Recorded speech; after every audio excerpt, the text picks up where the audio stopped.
Hello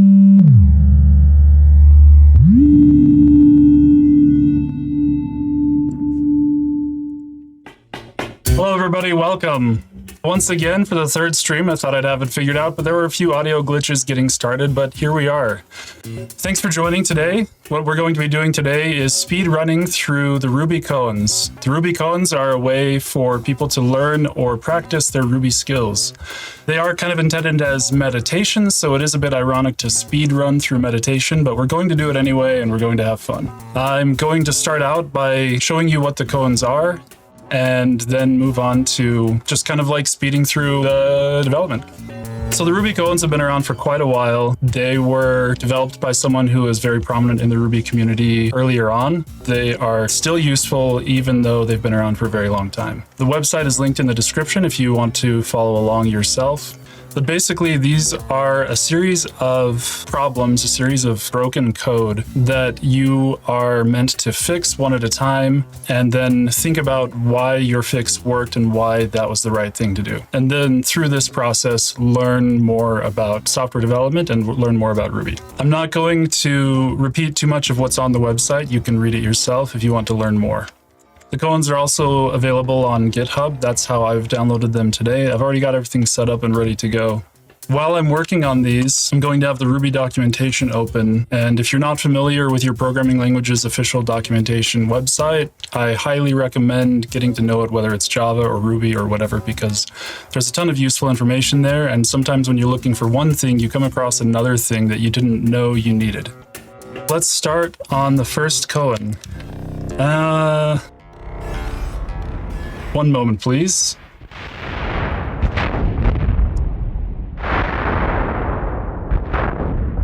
And of course, knowing my luck, I've been muted this whole time, but I'll find out in the edit.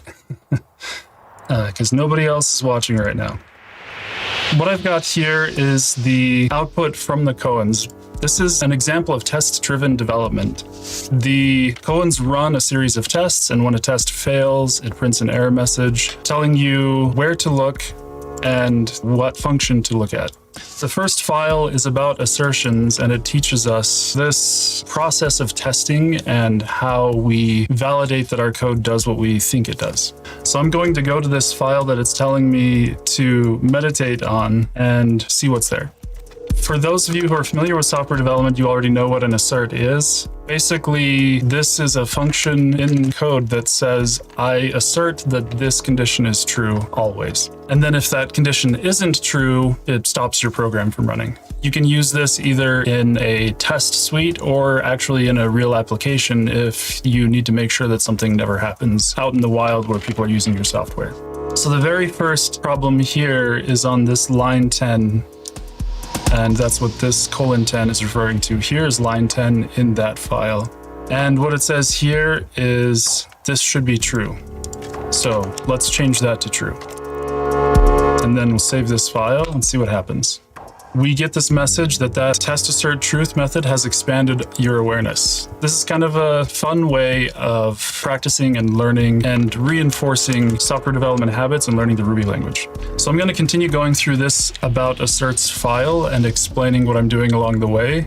And then after that, I'll probably just go silent and see how fast I can get through these. So the second failure here says test assert with message has damaged your karma. So what is this teaching us?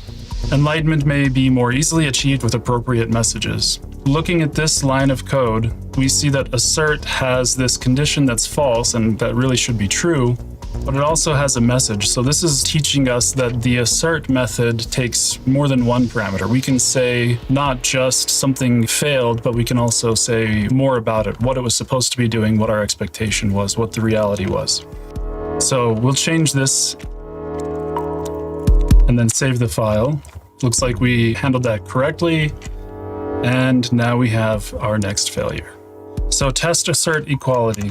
In the Ruby Koans, this double underscore means replace this with something that's supposed to be there, and you have to read the code and understand it to know what that is. The actual value that it's calculating is 1 plus 1. What is it that we would expect that to equal? That is 2. So we'll change that to 2, save our file. What this is teaching us is that we can use assert to say this is supposed to equal this. and not just the word true or the word false. This is showing us a new method, assert equal. This gives us something beyond just assert that shows when something is supposed to be equal. And we give it two parameters, the expected value, the actual value. So we'll do the same thing here, change the expected value to 2. That works, and we'll move on to the next one.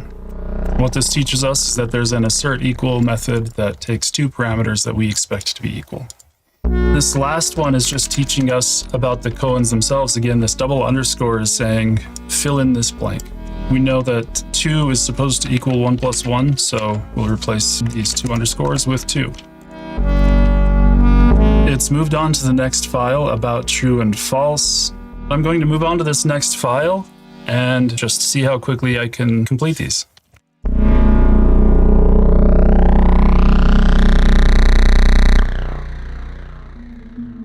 I'm not familiar with this question mark variable syntax.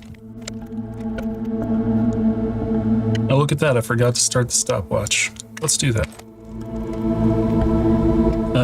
How long has the stream been going? I will add, let's say 10 minutes. There we go. On to the next file. Next file is about arrays. I don't know why that's the case, but it seems to have worked.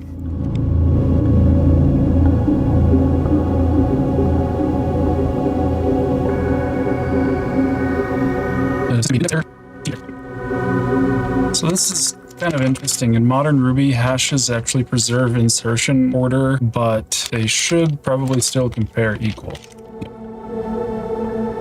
Is that supposed to be that? Doesn't seem to be testing the default value. Oh, okay. I see what's going on here. This is insertion, not equals.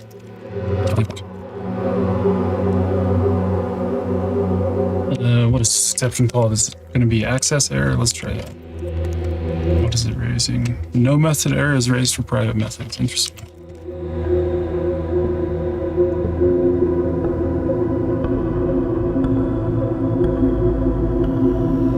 I really wish this was called backslash and not slash. It's interesting. I haven't used that syntax before. Oh, that's a string index, first character.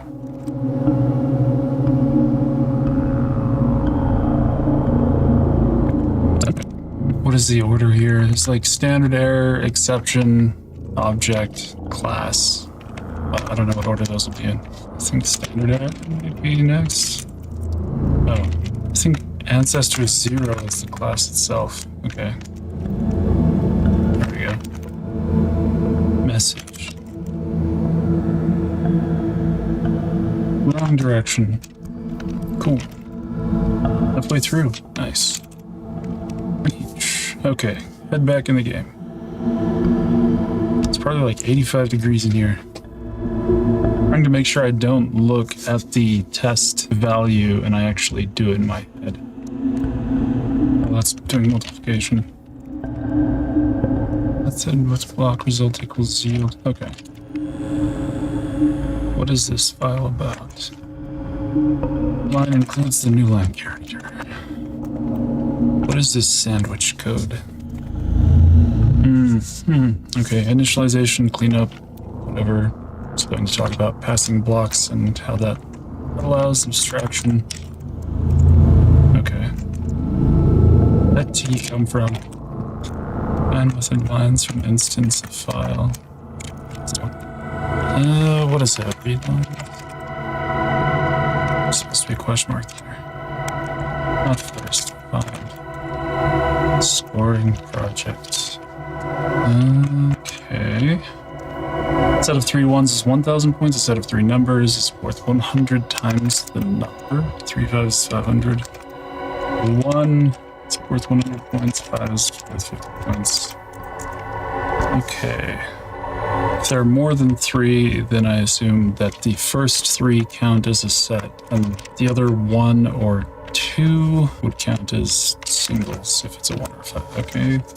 Want to use the grouping group by. Probably not the right way to do it. This group thing. All right, I'm gonna pull up a console. I'm sure there's a better way to do that. Oh, that's not what we want anyway. Let's do that. Okay, so this gives us, group by gives us a hash mapping the value to the array of values. Map to length.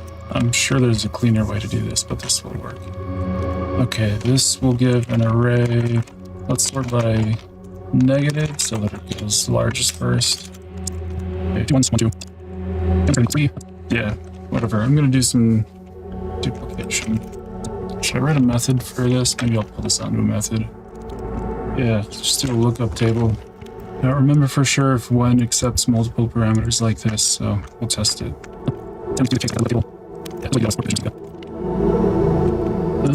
What broke? Alright, that finishes the dice scoring project. That's nice. About classes. Guess there shouldn't be any instance variables here. Is that right? Dog 4 attribute reader. Dog 5 attribute accessor. So I guess this is just teaching you about all the boilerplate you don't need in Ruby. Where did that name come from anyway? On to the next club. Okay, adding methods to the existing class. Dice project. Dice set. Okay, what does a dice set do? It's got a roll method. Looks like that broke my status update. Roll 5 dice. Okay. Wait, that's it? On to the next file? Inheritance. Chihuahua inherits from dog. Overrides bark. Defines wag. Dogs don't wag. There's not a growl method of the dog. Super calls methods, not classes. Without modules, 76%. On to the next file. Jim's constants. Object.constants has most of the top level constants. About class methods. Interesting. Okay, it shows you the long way to do it and then the short way.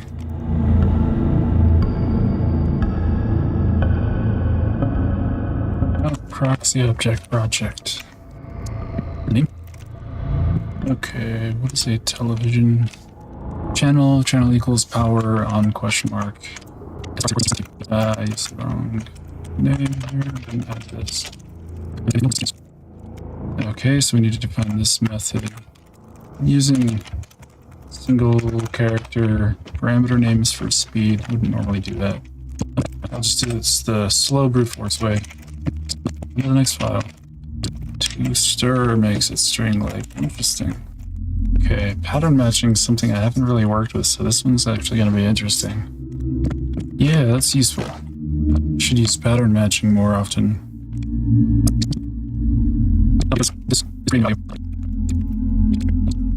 Splitting a string on an empty string, is that just every character?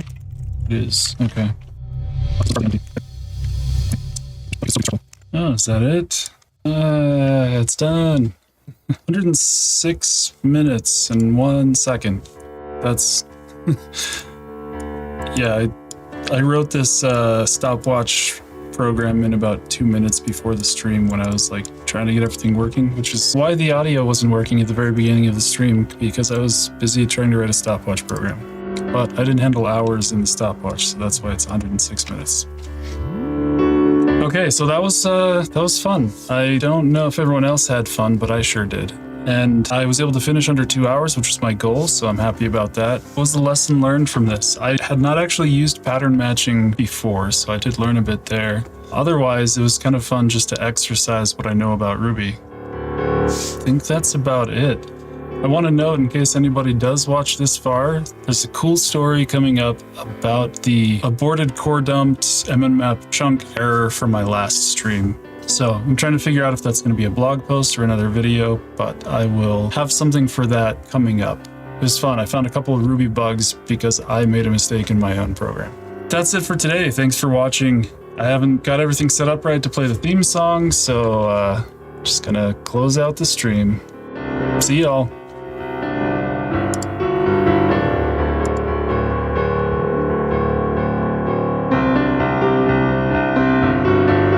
Wait, that's it? On to the next file? Oh, interesting. What? Okay, let's see, television. Go back. Because nobody else is watching right now. There's not a growl method of the dog. Cool.